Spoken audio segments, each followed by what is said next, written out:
नमस्कार दोस्तों, मैं दिनेश मालविया बात करेंगे RPSC second grade GK group B का री एग्ज़ाम जो हुआ था 30 जुलाई 2023 का पेपर हम हल करने वाले हैं। 29 दिसंबर 2024 को जो सेकेंड ग्रेड का एग्ज़ाम होने वाला है जीके के पेपर के लिए, उसके लिए महत्वपूर्ण है। एग्ज़ाम से पहले एक बार इस पेपर को जरूर देख कर जाए। सेकेंड ग्रेड विद्यार्थियों के लिए महत्वपूर्ण पेपर को हम हल करने वाले हैं। वीडियो में अंतिम समय तक बने रहे, बहुत सारे क्वेश्चन आपके सेम टू सेम इस पेपर से आने वाले हैं। पहला प्रश्न है, तिलवाड़ा का मेला किस लोक देवता की स्मृति में बढ़ता है? तो मल्लीनाथ जी जो लोक देवता है उनकी स्मृति में तिलवाड़ा का मेला बढ़ता है।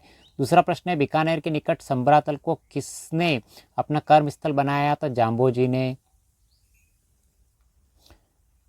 तीसरा प्रश्न, निम्नलिखित में से कौन सा मंदिर स्थापत्य कला की मारू गुर्जर शैली का है? तो समाधीश्वर मंदिर चित्तौड़गढ़ दुर्ग में स्थित है। चौथा प्रश्न है, कलाकार निहाल चंद चित्रकला के किस स्कूल से संबंधित है? किशनगढ़ स्कूल से संबंधित है। पांचवा प्रश्न है, राजस्थान में त्योहारों की शुरुआत श्रावणी तीज से होती है और अंत गणगौर से होता है। छठा प्रश्न है, सिरोही राज्य का राजस्थान में पूर्ण विलय कब हुआ? तो 1 नवंबर 1956 को। सातवां प्रश्न है, गौरी नृत्य का संबंध किस जनजाति से है? तो भील जनजाति से। आठवां प्रश्न, अहीर वाटी बोली राजस्थान के किस क्षेत्र में बोली जाती है? तो मेवात क्षेत्र में, यानी अलवर भरतपुर की तरफ। नवा प्रश्न है, किस संविधान संशोधन अधिनियम द्वारा राजस्थान में राज प्रमुख के पद को समाप्त कर दिया गया? यानी 7वें संविधान संशोधन अधिनियम राज प्रमुख पद को समाप्त करके राज्यपाल का नया पद सृजित किया गया 7वें संविधान संशोधन अधिनियम द्वारा। 10वां प्रश्न है, राज्यपाल द्वारा प्रख्यापित अध्यादेश की मंजूरी आवश्यक है? तो राज्य विधानमंडल द्वारा। 11वां प्रश्न है, आपातकाल के दौरान राजस्थान के मुख्यमंत्री कौन थे? तो हरदेव जोशी जो बांसवाड़ा से थे। मध्यकाल में खनगा एक प्रकार का था, तो सिर का पहनावा यानी पगड़ी को खनगा कहा जाता था। 13वां प्रश्न है, राजस्थान लोक सेवा आयोग के बारे में निम्नलिखित में से कौन सा कथन सही है? नीचे कूट का प्रयोग करना है। ए, राजस्थान लोक सेवा आयोग अध्यादेश 20 अगस्त 1949 को प्रभाव में आया, बिल्कुल सही जवाब है। बी, राजस्थान लोक सेवा आयोग की स्थापना 22 दिसंबर 1949 को, बिल्कुल सही जवाब है। और सी, जयपुर जोधपुर बीकानेर में लोक सेवा आयोग 16 अगस्त 1949 को समाप्त कर दिए गए। तीनों सही है, यानी ए बी सी, यानी चौथा ऑप्शन सही है। निम्न में से कौन सा कथन राजस्थान मानवाधिकार आयोग के संबंध में गलत है? गलत बताना है आपको। तो यह आयोग राज्य में मार्च 2000 से क्रियाशील है, बिल्कुल सही है। वर्तमान में इसमें अध्यक्ष सहित कुल 3 सदस्य है, बिल्कुल सही है। राज्य सरकार द्वारा आयोग के गठन की अधिसूचना 1999 में जारी की गई, यानी बिल्कुल सही है। और आपको पूछा है गलत, तो गलत यानी आयोग स्वायत्त संस्था नहीं है।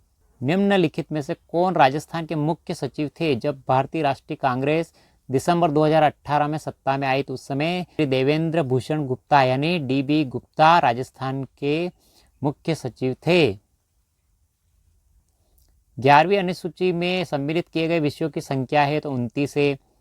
राजस्थान में किन वर्षों में राष्ट्रपति शासन लागू किया गया? तो राजस्थान के अंदर 1967, 1977, 1980 और 1992 में 4 बार राष्ट्रपति शासन लागू किया गया।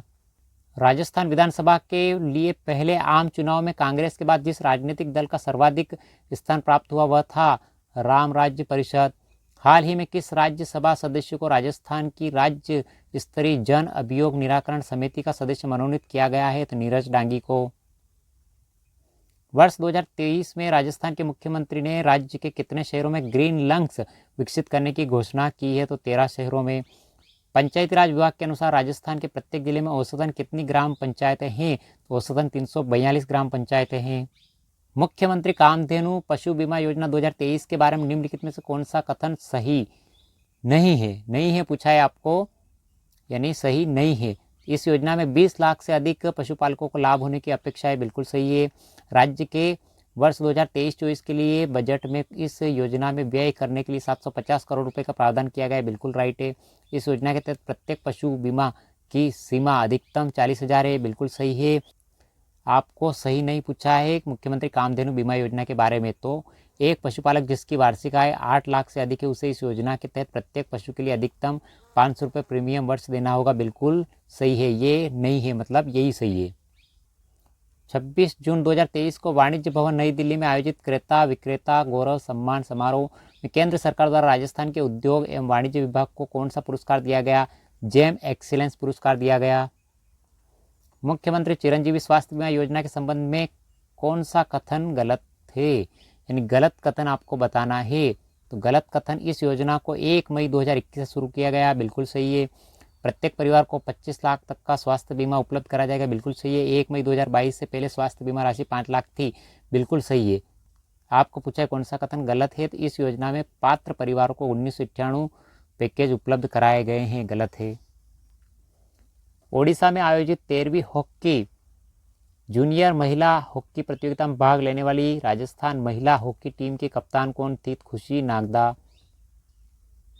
जून 2023 में जर्मनी में आयोजित आयरमैन वर्ल्ड चैंपियनशिप राजस्थान की किस महिला खिलाड़ी ने 13 घंटे 47 मिनट 3.8 किलोमीटर तैरकर 180.2 किलोमीटर साइकिल चलाकर और 42.2 किलोमीटर दौड़कर उत्कृष्ट प्रदर्शन के साथ पूरी की? शिवांगी सारडा ने। हाल ही में किस टीम को हराकर Rajasthan rebels team taekwondo premium league के पहले चैंपियन बने? दिल्ली वॉरियर्स। 2023 में राजस्थान सरकार द्वारा आयोजित महंगाई राहत कैंप में कौन सी योजना सम्मिलित नहीं थी बताना है आपको। मुख्यमंत्री गैस सिलेंडर गारंटी कार्ड योजना थी, मुख्यमंत्री निःशुल्क अन्नपूर्णा फूड पैकेट योजना थी, मुख्यमंत्री कामधेनु बीमा योजना थी। और आपको पूछा है नहीं थी तो मुख्यमंत्री युवा संबल योजना नहीं थी। गलत युग्म का चुनाव करना है। सीमावर्ती सागर और महासागर का। बेरिंग सागर प्रशांत महासागर के पास में स्थित है और बाल्टिक सागर अटलांटिक सागर के पास में स्थित है। लाल सागर हिंद महासागर के पास में स्थित है, लेकिन ओस्टॉक अटलांटिक सागर के पास स्थित नहीं है। ऑप्शन 4 सही है। निम्नलिखित में से किस क्षेत्र में अत्यंत शांत स्थिति रहती है तथा पवन की क्षैतिज गति का अभाव रहता है? 10 डिग्री उत्तर से 10 डिग्री दक्षिण के बीच में। विश्व ओजोन दिवस कब मनाया जाता है? 16 सितंबर को हर वर्ष मनाया जाता है। निम्नलिखित देशों का सही अवरोही क्रम उनकी कुल जनसंख्या अनुसार 2023 के अनुमान के अनुसार बताना है। अवरोही यानी घटते क्रम में, तो सबसे पहले सबसे अधिक जनसंख्या है बांग्लादेश की, बांग्लादेश से कम जनसंख्या है जापान की, जापान से कम जनसंख्या है मिस्र की, और मिस्र से कम जनसंख्या यूनाइटेड किंगडम यानी इंग्लैंड की। कुल मिला के CBDA। राजस्थान की किस महिला खिलाड़ी ने उत्तराखंड की एंजेल पुनीरा के साथ हाल ही में लखनऊ में आयोजित बैडमिंटन की ऑल इंडिया सब जूनियर रैंकिंग टूर्नामेंट के अंडर-15 मिक्स डबल का खिताब जीता है? तो जंगजीत काजला ने। निम्नलिखित में से हिमालय की सबसे पश्चिमी चोटी कौन सी है? तो धौलागिरी। पूर्णा, गिरना, पंजारा किस नदियों की शाखा है? तो ताप्ती यानी तापी नदी की। तेंदु, पलाश, बेल, खेर किसके सामान्य वृक्ष है? शुष्क पर्णपाती वन के सामान्य वृक्ष है। इडुक्कू जल विद्युत परियोजना अवस्थित है तो केरल के अंदर है। कौन सा सुमेलित नहीं है पूछा आपको। परमाणु शक्ति केंद्र और राज्य केगा कर्नाटक के अंदर, नरोरा उत्तर प्रदेश में, कल्पक्कम तमिलनाडु में, काकरा पार महाराष्ट्र के अंदर नहीं है। भारत के लिए अप्रैल से नवंबर 2022 के दौरान निम्न में से कौन से 3 देश शीर्ष निर्यात गंतव्य रहे हैं? तो USA यानी अमेरिका, UAE यानी संयुक्त अरब अमीरात और नीदरलैंड।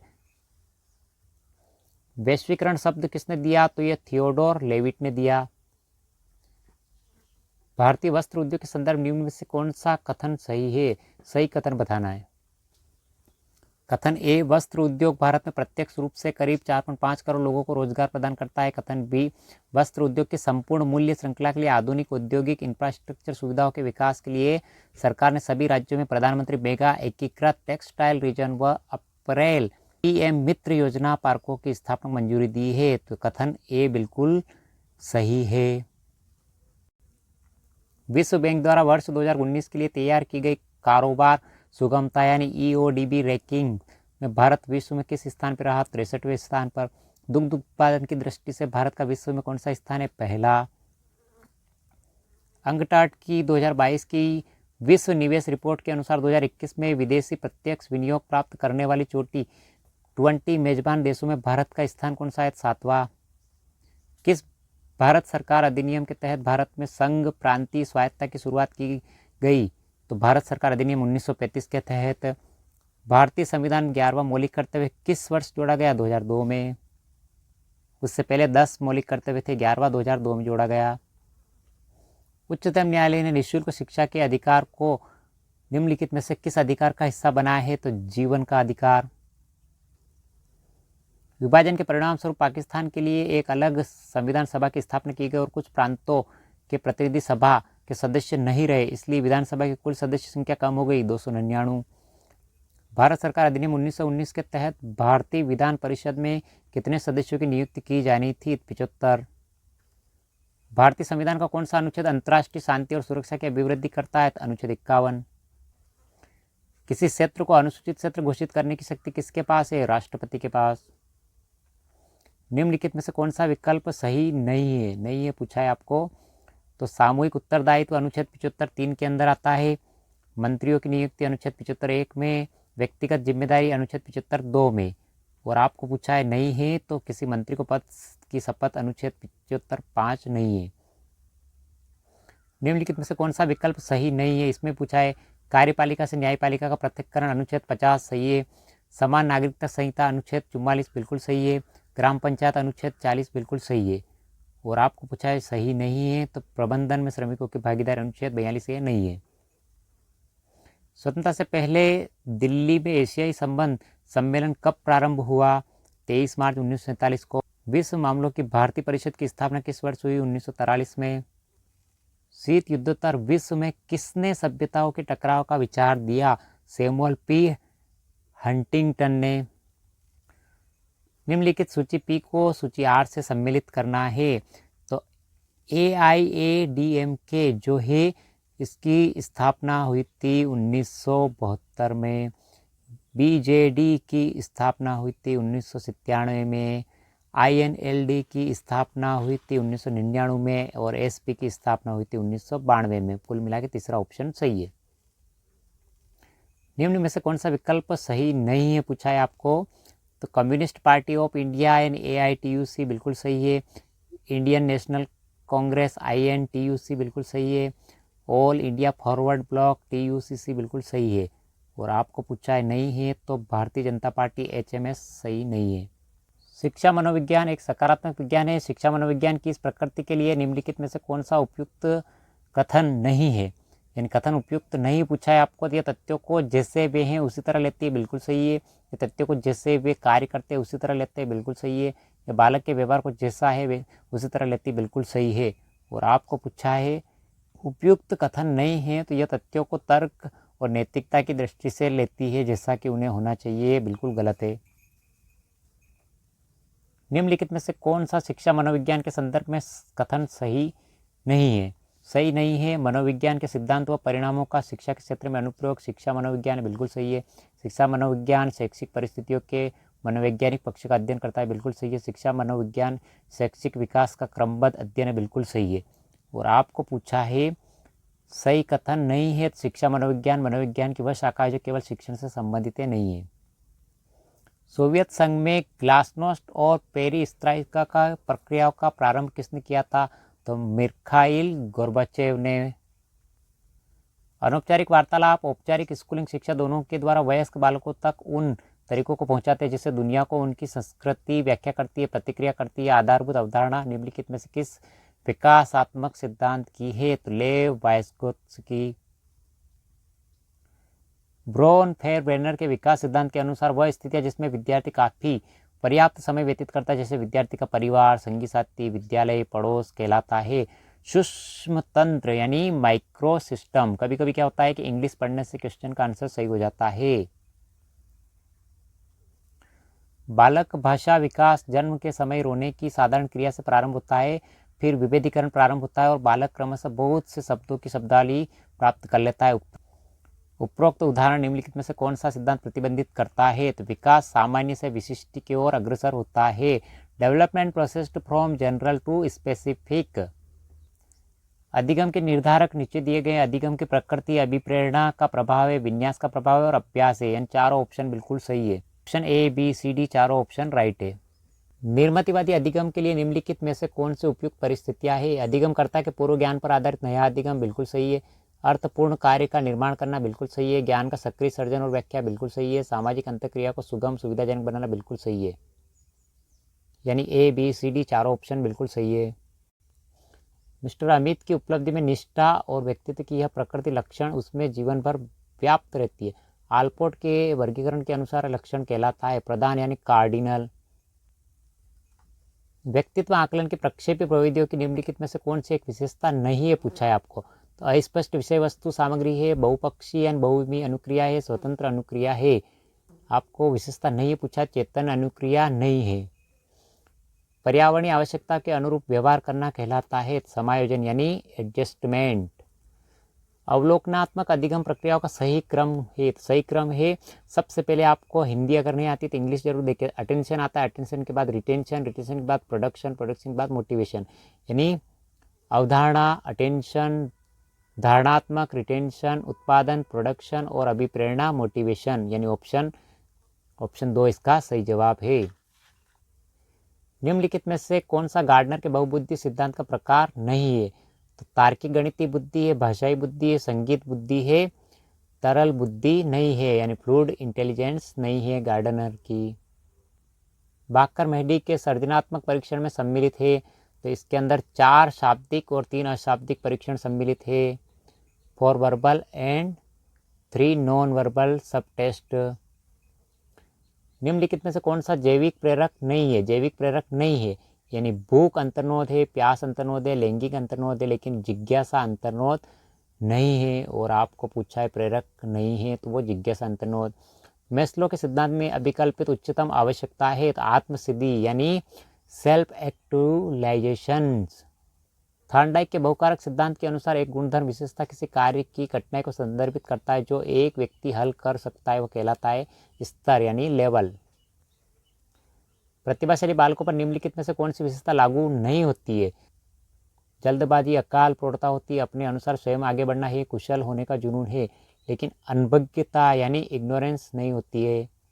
और आपको नहीं पूछा है। लोग अपना वोट मत प्राय अपनी भावनाओं के अनुसार करते बजाय इसके कि उम्मीदवार की अपनी विशिष्ट नीतियाँ किस प्रकार की है, इस आधार पर अभिवृत्ति का घटक कहलाता है भावनात्मक यानी अफेक्टिव। अपने को दूसरे लोगों के साथ संबंधों के रूप में परिभाषित करने का तरीका यह पहचानना है कि स्वयं अपना व्यवहार प्राय दूसरों के विचारों, भावनाओं, क्रियाओं द्वारा निर्धारित हो रहा है। आत्म प्रत्यय का दृष्टिकोण कहलाता है अंतर्निर्भर यानी इंटरडिपेंडेंट। विद्यार्थी को नई विषय वस्तु को छोटे छोटे भागों में, सरल पदों में, पूर्व में जो जानता है उससे संबंधित कर प्रस्तुत करना चाहिए। शिक्षण की यह व्यू रचना निम्नलिखित में किसके लिए सर्वाधिक उपयुक्त है? धीमी गति के अभिकर्ता के लिए यानी स्लो लर्नर के लिए। जीके के प्रश्न है, मेवात एवं डांग क्षेत्र में निम्नलिखित में से कोपेन के किस जलवायु प्रदेश में सम्मिलित है? तो CWG। वह कौन सी नदी है जो अरावली के पश्चिम ढालों से निकलकर सिरोही के कुछ भागों से बहते हुए कच्ची खाड़ी में लीन हो जाती है? पश्चिमी बनास। वन रिपोर्ट 2021-22 की प्रशासनिक रिपोर्ट के अनुसार राजस्थान का 31 मार्च 2022 को कुल वन क्षेत्र था 32,864.62 वर्ग किलोमीटर। राजस्थान में अलसी उत्पादक प्रमुख जिले हैं तो 12 कोटा, बूंदी और झालावाड़ यानी हाड़ौती क्षेत्र। निम्नलिखित कथनों पर विचार कीजिए, नीचे दिए गए कूट से सही उत्तर का चयन करना है। अनुप्रस्थ बालिका स्तूप चूरू और झुंझुनू जिलों में मिलते हैं, बिल्कुल सही है। अवरोधी बालुका स्तूप पुष्कर क्षेत्र में मिलते हैं, बिल्कुल सही है। जोधपुर जिला बालुका स्तूप मुक्त जिला है, नहीं, ये बिल्कुल गलत है। जोधपुर जिला बालिका स्तूप मुक्त नहीं है यानी ए और बी बिल्कुल सही है। और आपको पूछा है सही उत्तर का चयन करना, तो ए और बी बिल्कुल सही जवाब है। राजस्थान का निम्नलिखित में से कौन सा जिला राज्य का प्लास्टिक केंद्र हब माना जाता है? तो जयपुर। कोलवी कंदरा यानी बौद्ध कंदरा चांद खेड़ी जैन धार्मिक स्थल किस जिले में स्थित है? तो झालावाड़ के अंदर। 2011 की जनगणना के अनुसार निम्नलिखित में से किन जिलों के समूह में सबसे कम जनसंख्या घनत्व अंकित किया गया? तो बाड़मेर, बीकानेर और जैसलमेर में। सूची 1 को सूची 2 से सम्मिलित कीजिए, नीचे कूट का प्रयोग करना। पशुधन और नस्ल का। भेड़, नाली जो है वो भेड़ की प्रजाति है। उसके बाद सांचोरी जो है गोवंश की प्रजाति है और सुरती वो भैंस की प्रजाति है और बर्बरी जो है वो बकरी की प्रजाति। कुल मिला के तीसरा ऑप्शन सही है। निम्न में से किस सभ्यता को भारत में सभी ताम्रयुगीन सभ्यताओं की जननी माना जाता है? गणेश्वर सभ्यता को। गिलुंड और भगवानपुरा किस सभ्यता से संबंधित? आहड़ सभ्यता से। पुरातत्वविद नीलरत्न बनर्जी और कैलाशनाथ दीक्षित निम्नलिखित में से किस पुरा स्थल के उत्खनन से संबंधित है? तो ये बेराट सभ्यता से संबंधित है। घटियाला शिलालेख का संबंध मंडोर शाखा किस प्रत्यार शासक से? कक्कुक से है। अजमेर का पहला चौहान शासक जिसने अपने नाम पर सिक्के जारी किए? अणोराज।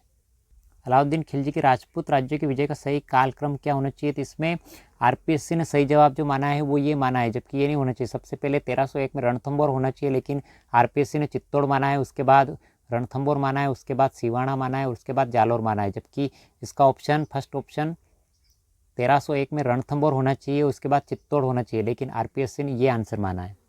2011 की जनगणना के अनुसार राजस्थान के कौन से जिलों में 75% अधिक साक्षरता है? कोटा और जयपुर में। निम्नलिखित में से किस ब्रिटिश अधिकारी ने तात्या टोपे को फांसी देने के लिए ब्रिटिश सरकार की आलोचना की थी? कैप्टन CL सॉवर्स ने। हमें भारतीय इतिहास में स्वतंत्रता सेनानियों के अनेक ऐसे उदाहरण मिलते हैं जिन्होंने भारत की स्वतंत्रता के लिए अपने पुत्रों का बलिदान कर दिया, किंतु केसरी सिंह बारट एकमात्र ऐसा उदाहरण है जिन्होंने अपने पुत्र के साथ साथ अपने दामाद को भी मातृभूमि की स्वतंत्रता प्राप्ति के लिए बलिदान करने के लिए भेज दिया। रास बिहारी बोस। मेवाड़ प्रजामंडल की स्थापना 1938 में बलवंत सिंह मेहता की अध्यक्षता में की गई। मेव कृषक आंदोलन का मुख्य नेता यासीन खां था। खानवा के युद्ध में निम्न में से किसने राणा सांगा का पक्ष बदलकर बाबर का साथ दिया? सलहदी तंवर ने, यानी सलहदी तंवर ने राणा सांगा के साथ विश्वासघात किया था। तो आरपीएससी सेकेंड ग्रेड जो 29 दिसंबर 2024 को होने वाला एग्ज़ाम है संस्कृत विभाग में, उसके लिए महत्वपूर्ण पेपर साबित होने वाला है। तो अपने एग्ज़ाम से यानी जीके के पेपर होने से पहले इस जीके के पेपर को 30 जुलाई 2023 को जो आयोजित हुआ था आरपीएससी सेकेंड ग्रेड का, इस पेपर को सेकेंड ग्रेड के विद्यार्थी देख के जाए। अगर आप भी सेकेंड ग्रेड की तैयारी कर रहे हैं तो अपने मित्रों के साथ इस वीडियो को जरूर शेयर करें। इसी प्रकार की वीडियो लेकर हम आते रहेंगे। मिलते हैं अगले वीडियो में। Thank you. कैसा लगा वीडियो? लाइक शेयर और सब्सक्राइब कर दीजिए। Thank you.